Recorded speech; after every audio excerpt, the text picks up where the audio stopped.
Hey guys, it's the Lego Mandalorian here, and a couple weeks ago I decided to binge watch all three of the original Star Wars movies back to back to back. Now, when I watched the first one, A New Hope, one thing that came to my mind was, what if R5-D4, also known as Red, the droid that malfunctioned right before he got sold to the Lars, what if he didn't malfunction? Now, there's two theories on how he malfunctioned. One was R2-D2 sabotaged him, or he personally sabotaged himself for the sake of the mission, but I'm not going to go into those theories.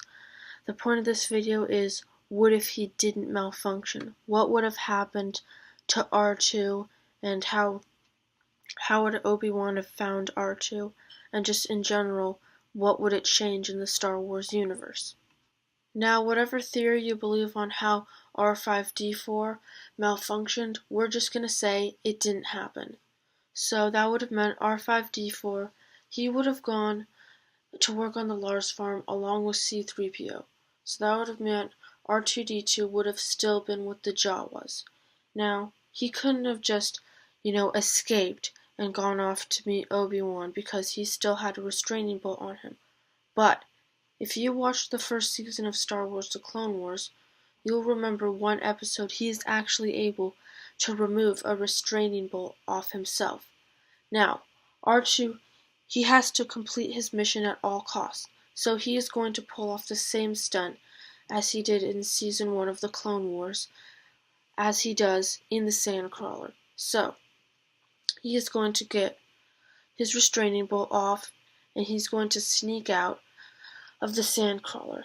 Now, it's going to be shortly after, about, day later, they're going to find the Jawas, they're going to find out where'd the droid go, then they're going to show him he's not there, they're just going to kill the Jawas, but then they find his tracks. Now, R2-D2, he's getting pretty close to Obi-Wan's house, but then the stormtroopers get there. Now, they all find him. Just as they're about to get the plans back, Obi-Wan comes out of nowhere. He kills all the stormtroopers. Now, Obi-Wan, he takes him inside his house, reads the message. Now, he knows what he has to do. He has to go find some way to convince Owen to let him train Luke as a Jedi. Because now, this is what he's been waiting for almost 20 years on Tatooine for. Obi-Wan and R2-D2 then go to the Lars farm, hoping to convince Owen to let Luke come with them to Alderaan and train to be a Jedi. Now, if you know Owen, he's going to refuse at first. Obi-Wan's going to continue to try to persuade him, but he's still going to refuse.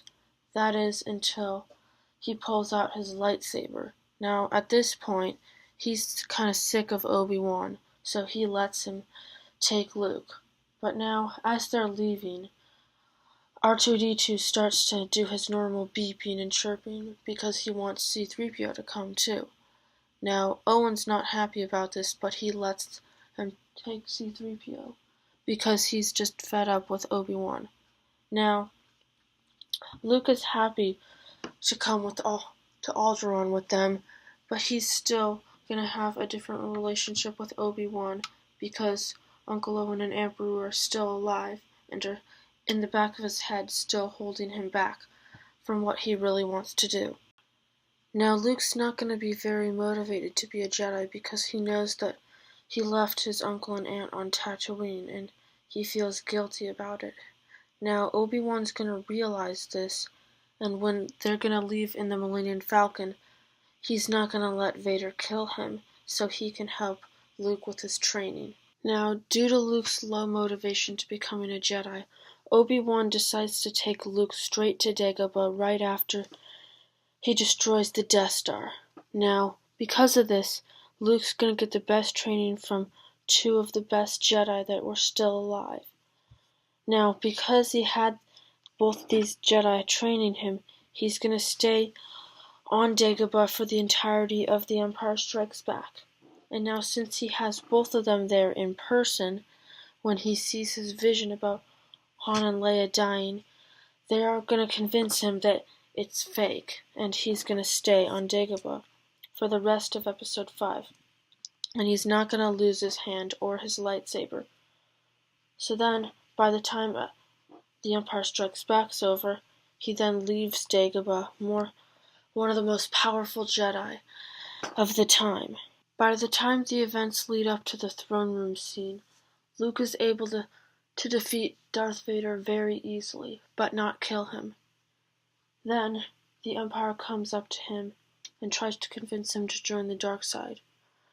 But he is no match for Luke, and this time he kills Darth Sidious. Now, Obi-Wan and Yoda already told him back on Dagobah about who his real father was. So, now Luke does not kill Darth Vader, so he brings him back to Shuttle Tidarium to escape the destruction of the second Death Star. So, now after the events of Episode 6, Luke, Darth Vader, Obi-Wan, and Yoda all rebuild the Jedi Order. And because of Darth Vader turning back to the light side, he will actually be a personal influence to Kylo Ren, and he will never turn to the dark side. Alright guys, thank you for watching. I hope you enjoyed my Star Wars theory. Now let me know in the comments below if you think I missed anything, or if you think I should have done anything different. But as always, if you like this video, you can give it a like. If you want to see more of this kind of content, you can subscribe, and I'll see you guys next time.